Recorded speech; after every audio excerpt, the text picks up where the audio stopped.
உன்னையும் என்னையும் பாவத்திலிருந்து மீட்க வேண்டும் என்றால் இயேசு கிறிஸ்து ஒரு கிரயம் செலுத்தப்பட வேண்டியது மிகவும் அவசியமா இருந்தது.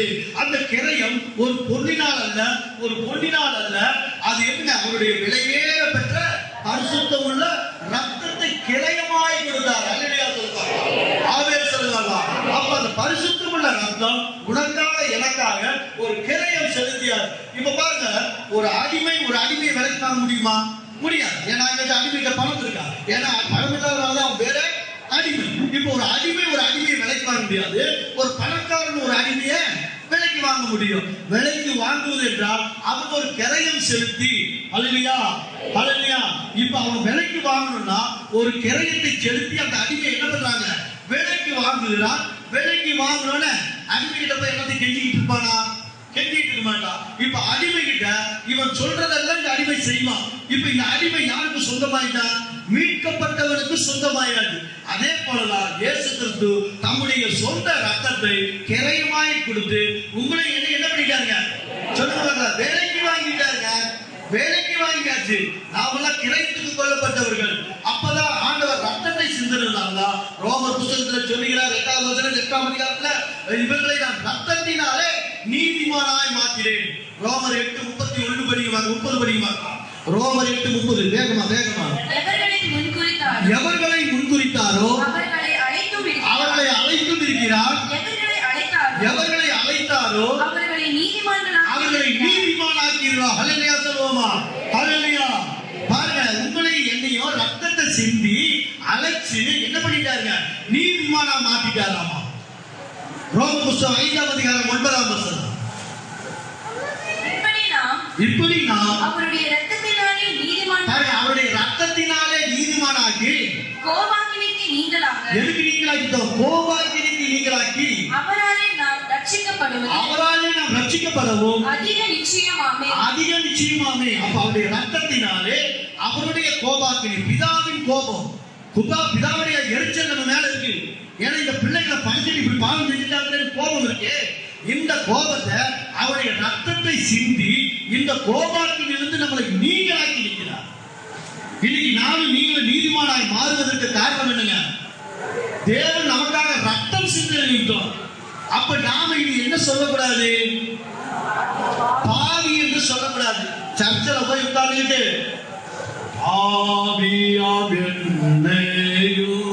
அப்ப நீ என்ன பண்ணிட்டு இருக்கிற? பாவத்துக்கு பிறந்தவன் பாவியா இருக்கிறான். பாவி யாருடைய பிள்ளையா இருக்கா? பிசாசின் பிள்ளையா இருக்கிறான். நீதிமான் யாருடைய பிள்ளைங்க? கிறிஸ்துவின் பிள்ளையா இருக்கிறான். இப்ப நீ கிறிஸ்துவின் பிள்ளையா இருந்தா நீ பாவி என்று அறிக்கையிடக்கூடாது.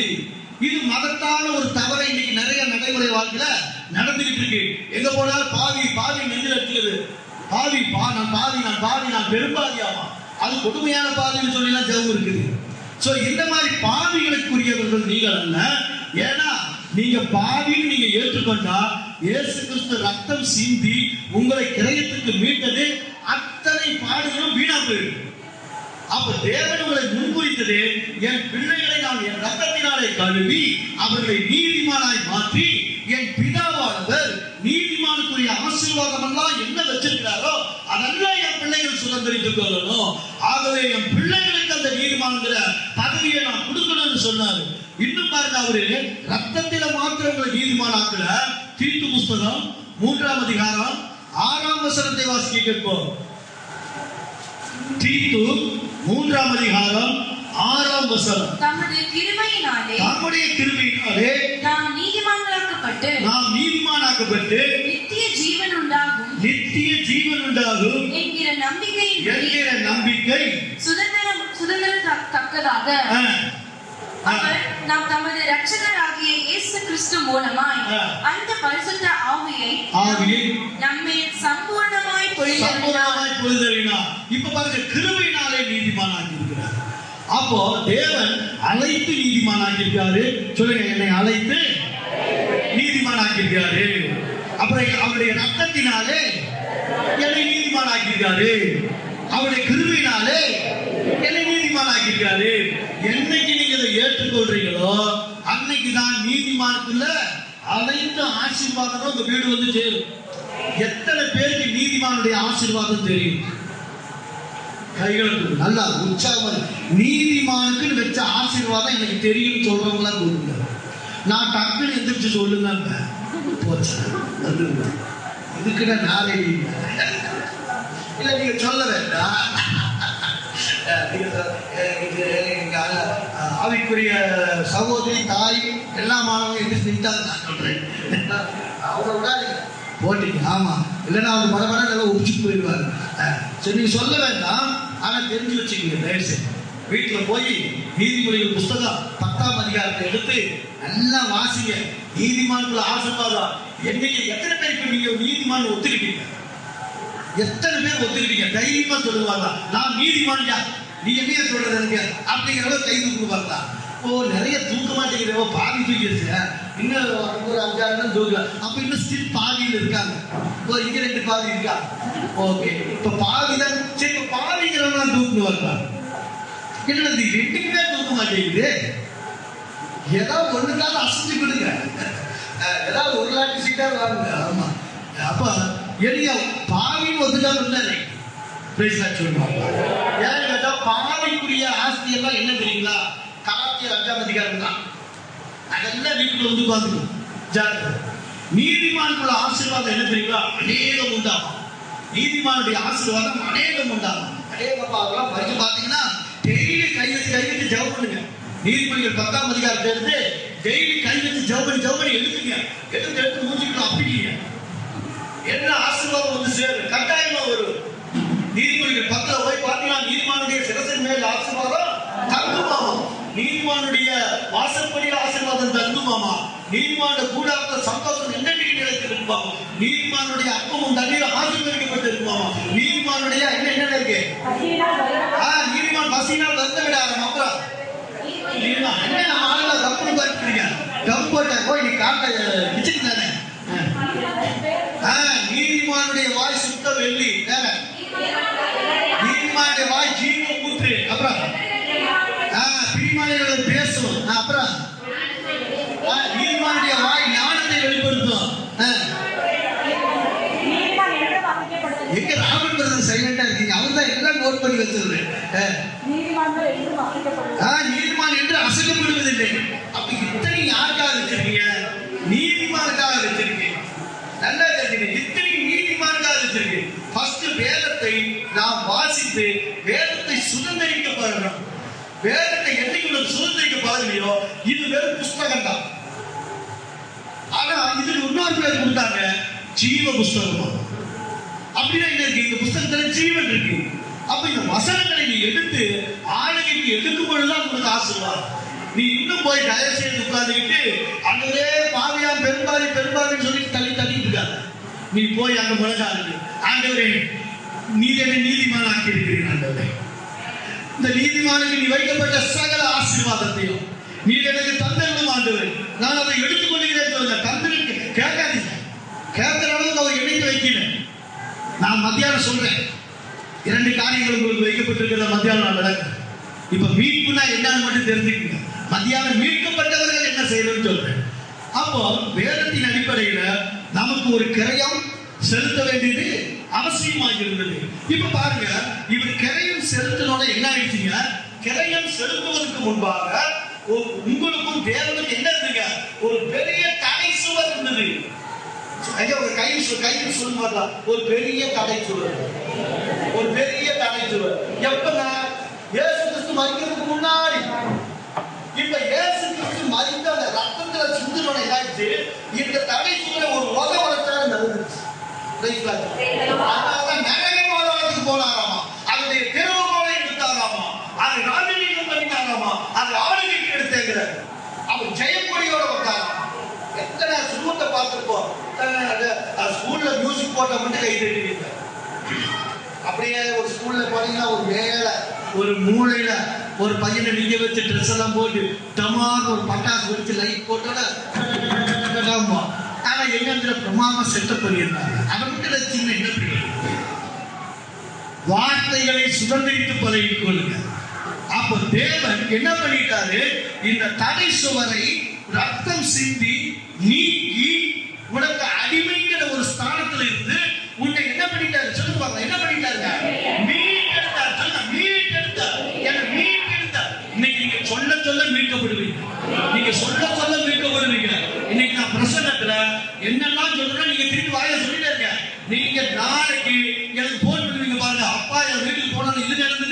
அந்த அற்புதம் நடந்தது, இந்த அதிசயம் நடந்ததுன்னு சொல்லுவீங்க. நீங்க வேலை பாருங்க, கடந்த மீட்டிங்ல நாங்க சொன்னோம், நீங்க இன்னைக்கு வீட்டுக்கு போற அப்பவே உங்களுக்கு நல்ல செய்தி காத்துட்டு இருக்கீங்க சொன்னா இல்லையா? எத்தனை பேர் வந்தீங்கன்னு தெரியல, நிறைய பேர் வந்திருக்கிறீங்க. ஆனா எத்தனை பேர் சாட்சி சொன்னாங்க தெரியுங்களா? வீட்டுக்கு போறதுக்கு முன்னாடியே மெசேஜ் வந்தது. இன்னைக்கு நைட்டு கூட எல்லாரும் பகிர்ந்துட்டு இருந்தாங்க நேற்று. சோ நான் என்ன சொல்றேன், இன்னைக்கு நான் மெசேஜ் கொடுக்கல, என்னுடைய இந்த மாதிரி ஆசீர்வாத வார்த்தைகளை நீங்க வாயில வந்து சொல்லிக்கிட்டே இருங்க. நீங்க வீட்டுக்கு போறதுக்குள்ள அற்புதத்தை பார்ப்பீங்க. அல்லேலூயா, அல்லேலூயா. இப்ப தேவன் என்ன பண்ணினாரு? ரத்தம் சிந்தி இந்த தடை சுவரை நீக்கினார். நீக்கினான நீ என்ன பண்ணிட்ட? தப்புன்னு கையை கொடுத்த, அவர் உரமாக நீக்கினார். Praise the Lord. போட்டால இருக்கு பாருங்க, தடை சுவரை நீக்கி பேதுரு தவறுந்து தூக்கிட்டார். மீட்டெடுக்கப்பட்டீங்க. இனி யாருக்கு நானும் நீங்களும் சொந்தம்? இனி யாருக்கு நீங்களும் நான் சொந்தம்? நான் இயேசுவுக்கு சொந்தம். சொல்லுங்க வாயில. நீங்க பாருங்க, கடந்த இரவுல எனக்கு நிறைய ஒரு 2-3 குடும்பத்துல பில்லி சூனி இருக்கிறத நான் பார்த்தேன். நான் யாருக்கு பர்டிகுலரா சொல்ல விரும்பல. வந்திருக்கிற ஒரு சிலர்ல வீட்டுக்குள்ள பில்லி சூனியத்தை நான் பார்த்தேன். அந்த பில்லி சூனியம் எங்கிட்ட வந்து பேசிட்டு தான் போச்சு. இன்னும் இந்த மாகாளிங்கிற ஒரு சாமி கும்பிடுறவங்க, அது குலதெய்வமா கும்பிட்டு இருக்கிறீங்க, அது உங்க குடும்பத்தில் ஆட்சி செஞ்சுட்டு இருக்கு, அதனால உங்க குடும்பத்துல முன்னேற்றமே இல்லை, அது இப்ப போறதுக்கு பிரியும் இல்லை, அதுவும் எங்கிட்ட வந்து சொல்லிச்சு, என்ன அனுப்பிச்சிடாதேன்னு. நான் அனுப்ப மாட்டேன். நீங்க வாயை திறக்காம நான் அனுப்ப மாட்டேன். பத்திரமா வச்சுக்கோங்க. அது நல்லதா இருக்கா நஷ்டமா இருக்கு. எத்தனை பேருக்கு அது வேணும்? கை தூக்குமாங்க. எனக்கு இருக்கு பிள்ளிசுனி எங்க வீட்டில் இருக்குன்றது கை தூக்குவாங்க. அப்ப யாருக்கு வேண்டாம்னா நான் அனுப்ப மாட்டேன், நான் விரட்ட மாட்டேன். நீ இயேசுவை பத்தி சொல்றப்பெல்லாம் வாயில இயேசு சொல்லு, ஆமான்னு சொல்லு, ஆமேன்னு சொல்லு, போன்னு சொல்லு, நீங்க அனுப்பிச்சிடுவேன். நீங்க இருந்து போக மாதிரி எல்லாம் உடைச்சிடும். Praise the Lord. ஹல்லேலூயா, ஹல்லேலூயா. இன்னைக்கு வயிற்று பகுதியில் ஒரு கட்டி இருக்கிறத நான் பார்க்கிறேன். இங்க இருக்கிற ஒரு ஸ்திரீ கிட்ட வயிற்றுல ஒரு கட்டி. இன்னைக்கு சாயந்தரத்துல அந்த கட்டி கரைய போகுது. ஹல்லேலூயா, ஹல்லேலூயா. நான் யாருக்கு சொல்ல, நீ போய் வீட்டுல போய் செக் பண்ணிக்க. தேவன் நம்மோடு இருக்கிறார். நான் பார்க்கிறத நீ ஆமென் சொல்லி, நீ கை தட்டி, நீ என்கரேஜ் பண்ணினா உனக்கு தேவன் உடைக்கிறார். ஏன்னா அவரு திணிக்க மாட்டார். நல்லா தெரிஞ்சுக்கங்க, தேவன்ல ஒரு பழக்கம் இருக்கு, எதையும் கொண்டு திணிக்க மாட்டாரு. நீ தூங்கிட்டு இருந்தியா, உட்கார்ந்து இருந்தியா, ஏடோ தான் உட்கார்ந்து இருந்தியா, நீ வலுக்கட்டாயமா வந்திருந்தாலும் பரவாயில்ல, வேற வழி இல்லைன்னு வந்திருந்தாலும் பரவாயில்ல, கூப்பிட்டுட்டாரே வந்திருந்தாலும் பரவாயில்ல, வரணுமே வந்திருந்தாலும் பரவாயில்ல, ஆனா எல்லாமே தேவனுடைய திட்டத்துல தான் வந்து அப்படின்னா என்ன அர்த்தங்க? உன்னை விடுதலையாக தேவன் சித்தமா இருக்கிறார். அதுக்கு நீ ஒத்து போகணும். அதுக்கு நீ என்ன பண்ணணும்? ஒத்து போகணும். நான் ஒத்து போக மாட்டேன்னா எப்படி முடியும்? வாத்தியார் கடைசி பெற்று தான் போய் பாருங்க. நல்ல பையனை என்ன பண்ணுவாரு? முன்சாரத்தை உட்கார வச்சுட்டு பாடம் சொல்லி சொல்லி துணிப்பார். தேவன் திணிக்கிறவர் அல்ல. நீ உன் வாயின் மூலமா அங்கீகரிக்கும் பொழுது கர்த்தர் உன் வாழ்க்கையில அதை நிறைவேற்ற. அப்படியா இன்றைக்கு தேவன் என்ன பண்ணினார்? ரத்தத்தை சிந்தி அந்த தடை சுவரை நீக்கி உன்னையும் என்னையும் மீட்டுக் கொண்டார். இப்ப ஒரே ஒரு தடை தான் இருக்கு, மீட்டுட்டாரு. கவனிக்கிறீங்களா? இடையில இடையில சில காரியங்கள் நான் சொல்லுவேன், அதெல்லாம் உங்களுக்கு வாழ்க்கைக்கு பிரயோஜனமா இருக்கும். மீட்டுட்டாருங்க. எத்தனை பேருக்கு மீட்டுட்டாருங்கன்னு சொல்றீங்க? எத்தனை பேருக்கு தெரிஞ்சுங்க? கரெக்டா சொல்லுங்க. மீட்டுட்டார். எப்ப மீட்டுட்டாருன்னு தெரிஞ்சுக்கிட்டீங்க? எப்ப மீட்டுட்டாருன்னு தெரிஞ்சுக்கிட்டீங்க? அவர் எனக்காக ரத்தம் சிந்தனது நான் ஏத்துக்கிட்டேன், அதனால மீட்டுட்டாருன்னு தெரிஞ்சுக்கிட்டேன். சொல்லுங்க. ரத்தம் சிந்தனதை போய் யாரும் பார்க்கறது இல்ல. ரத்தம் சிந்தனது எனக்காக நீ என்னைக்கு ஏத்துக்கிட்டியோ அன்னைக்கு நீ மீட்கப்பட்டார். சொல்லுங்க. இப்ப எத்தனை பேர் ரத்தம் சிந்தினாரு எனக்காக ஏத்துக்கிட்டீங்க? அப்ப 100% நீங்க மீட்கப்பட்டார். மீட்கப்பட்டாச்சு. நல்லா தெரிஞ்சுங்க, மீட்கப்பட்டாச்சு. ஆனா உடனே நீங்க மீட்கப்பட்டவன இயேசு கிறிஸ்துவுக்கு சகல உரிமைக்கு பார்த்தீங்கன்னா இன்னும் மாறல. மீட்கப்பட்டதை ஏத்துக்கிட்ட, ஆனா நீ இயேசு கிறிஸ்துக்குள்ள நுழையல. அதான் ப்ராப்ளம். இன்னைக்கு கிறிஸ்தவர்கள் சொல்றோம், ஆனா வேதத்துக்குள்ள போகல. கடமை கிறிஸ்தவர்களா இருக்கிறோம், பாரம்பரிய கிறிஸ்தவர்களா இருக்கிறோம், கடன் திருநாளா கொண்டாடுற கிறிஸ்தவர்களா இருக்கிறோம், ஆனா கிறிஸ்தவர்களா இன்னும் மாறல. அப்ப நம்ம கிறிஸ்தவர்களா இன்னும் மாறல. அதனாலதான் சில விடுதலையை பார்க்க முடியல. அநேகர் இன்னைக்கு வருட கணக்கில் பைபிளை தூக்கிட்டு சர்ச்சுக்கு போறாங்களா, ஆனா வாழ்க்கையில ஏதாவது விடுதலை பார்த்தாங்க, விடுதலை பார்க்க முடியல. ஏன்னு கேட்டாக்கா அவன் எல்லாத்தையும் ஏத்துக்கிறான், ஆனா ஒரு காரியத்தை அவன் செய்யாம போயிட்டான். இப்போ உனக்கும் தேவனுக்கும் இந்த தடை சுவரை இயேசு கிறிஸ்துவின் ரத்தத்தினால் அந்த தடை சுவர் நீக்கப்பட்டாச்சு. ஆனா இப்போ ஒன்னே ஒண்ணுதான் குறுக்கடிக்குது. என்ன தெரியுமா? சிலுவை.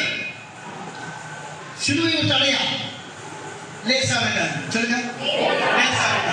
அந்த செவர்தான் உன்னால உடைக்க முடியல. ஆனா சிலுவை நீ உடைக்க வேண்டிய அவசியம் இல்ல. நீ ஒன்னே ஒண்ணு செய்யணும். ஒன்னே ஒண்ணு செஞ்சீங்கன்னா இந்த திருச்சியில என்ன ஆகுதாமா? கிழி நீ உள்ள நுழைஞ்சிருக்க. இப்ப தேவனுடைய ராஜ்யத்துக்குள்ள நீ பிரவேசிக்கிறார். அவரை ஆலயத்துக்கு நீ உள்ள போற. இப்போ நீதிமன்றம் சொல்லப்பட்ட எல்லா வசனங்களும் உனக்கு நிறைவேற போகுது. இப்போ ஒன்னே ஒண்ணு செய்யணும். அந்த திருச்சியில நுழையறதுக்கு நீ ஒன்னே ஒண்ணு செய்யணும். என்ன செய்யணும்? யோவான் புத்தகம் 8ஆம் அதிகாரம் 32ஆம் வசனத்தை வாசிப்பாங்க. சொல்லுங்க, 8ஆம் வசனம், 8ஆம் அதிகாரம் 32. என்னங்க? கரணத்தை கர்த்தரை மகிமைப்படுத்தி பார்க்கலாம். கரணத்தை மகிமைப்படுத்தி என்ன ஒரு ஆள் படிக்குமா? நான் சொல்றேன். அப்ப யோவான் 8:32 என்ன சொல்லுது? சத்தியத்தையும் அறிவீர்கள். இப்ப எதை தெரிஞ்சுக்கோங்க? சத்தியத்தை தெரிஞ்சுக்கோங்க. நான் மீட்கப்பட்டாலும் நீ வீட்டுல உட்கார்ந்துட்டீங்களோ அல்லது எங்க அப்பா அம்மா இப்படிதான் ஜவுமனங்களை கொடுத்தாங்கன்னு சொன்னீங்களோ நீ கிறிஸ்துவுக்குள்ள நுழைஞ்ச முடியாது. நீ கிறிஸ்துவா இப்ப ஒரு திரைச்சீலை நிக்குது. இந்த திரைச்சீலைக்குள்ள நீ நுழையணும்னா நீ ஒன்னே ஒண்ணு அறிஞ்சுக்கணும். எதை அறிஞ்சுக்கல? சத்தியத்தையும் அறியணும்னாரு. இந்த சத்தியத்தையும் சொன்னாலே எனக்கு ஒரு 3 ரூபாய் நீ அறிந்து கொள்வது அவசியம். ரெண்டாவது சத்தியத்தையும் சொல்லும் பொழுது ஏற்கனவே மனிதர்கள் என்ன பண்ணிட்டு இருந்தாங்க? இஸ்ரேல் ஜனங்கள்லாம் நியாயபரமான புஸ்தகத்தை படித்துக் கொண்டிருந்தாங்க. நியாயபரமான எதுக்கு ஏதுவா இருந்தது? மரணத்துக்கு ஏதுவா இருந்தது. நியாயபரமான புஸ்தகம் மரணத்துக்கு ஏதுவா இருந்தது. அப்பதான் ஒருத்தர் இயேசு கிறிஸ்துவிட்ட டவுட் கேட்கிறான். என்னன்னு? நீ நியாயபரமானத்தை கெடுக்க வந்தீங்களான்னு கேட்கிறான். அதுக்கு இயேசு என்ன சொன்னாருங்க? நான் நியாயபரமானத்தை கெடுக்க வரல, நியாயபரமானத்தை நிறைவேற்ற வந்தேன். சரி, அப்படின்னா எங்களுக்கு மோசே 14 மனைவி கட்டிக்கலாம்னு சொன்னானே. எத்தனைங்க?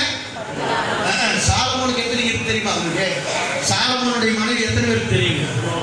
கை தூக்குவாங்க. தெரியாது. 720 பொண்டாட்டி வச்சிருக்காங்க. எல்லாம் தலைய ஹார்ட்டாக 720 பேர் வச்சிருக்கிறான். அப்பாட்டிய 300 சில்லற, மொத்த பிள்ளைங்க 1000 சில்லற. பாத்தீங்க?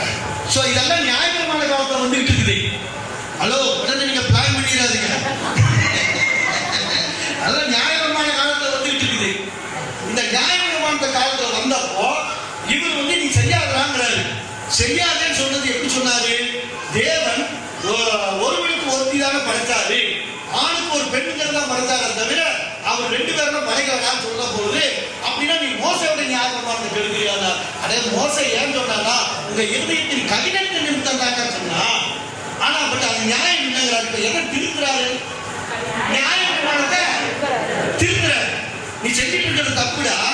ஆனா நீ வந்து உங்களுடைய இருதயத்தின் கடினத்தை நிமித்தம் மோசை போன போது விட்டுட்டான். ஆனா நேச்சுரலா நியாயபரமானத்தின் படி ஒருவனுக்கு ஒருத்தி தான் சொல்லி சொன்னாரு. அப்ப அவன் சொல்றான் நியாயபரமான சொல்லுதேங்கிறான். அப்பதான் சொன்னாரு கொஞ்சம் சத்தியத்தையும் இருக்கு. ஏன்னா நீ புடிச்சு முடிவாத்திலே நிற்கிறியா? இன்னொரு என்ன ஆகும்? நான் 14 பிள்ளைக்கு 14 பிள்ளைக்கு கண்டிப்பா அது கூடாதுனாக்கா சரி, அதை தெரிஞ்சு நீ எதை தெரிஞ்சுக்கணும்? எதையும் தெரிஞ்சுக்கணும்ல. நான் யாரும் நீ தெரிஞ்சுக்கணும்ல. இந்த சத்தியத்தையும் டவுட் உள்ளவங்க 8ஆம் அதிகாரத்தை முழுவதும் படிச்சு தியானம் பண்ணுங்க. அதுல அவர் சொன்னாரு ஏன் சத்தியத்தையும் அப்படின்னு சொன்னாரு. நீங்க அதுல வாசிப்பாரு. அப்போ நியாயபரமான ஒரு தவறை சுட்டி காட்டுது.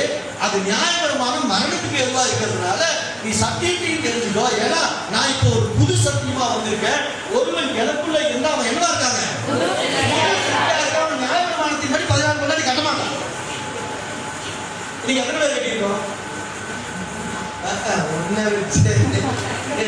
அப்படிங்கிறீங்களா?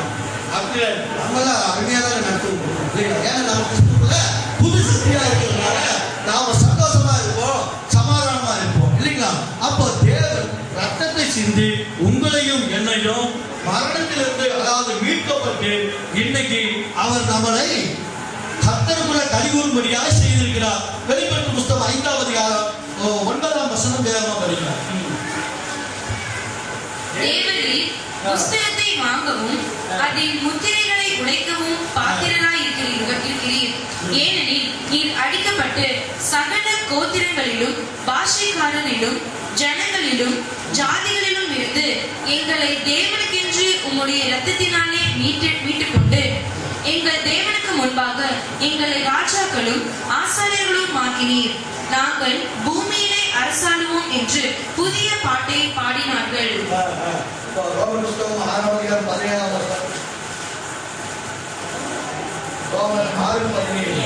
முன்னே நீங்கள் பாவத்திற்கு அடிமைகளாய் இருந்தும் இப்பொழுது உங்களுக்கு ஒப்புவிக்கப்பட்ட உபதேச சட்டத்திற்கு நீங்கள் மனப்பூர்வமாய் கீழ்ப்படிந்ததினாலே தேவனுக்கு ஸ்தோத்திரம்.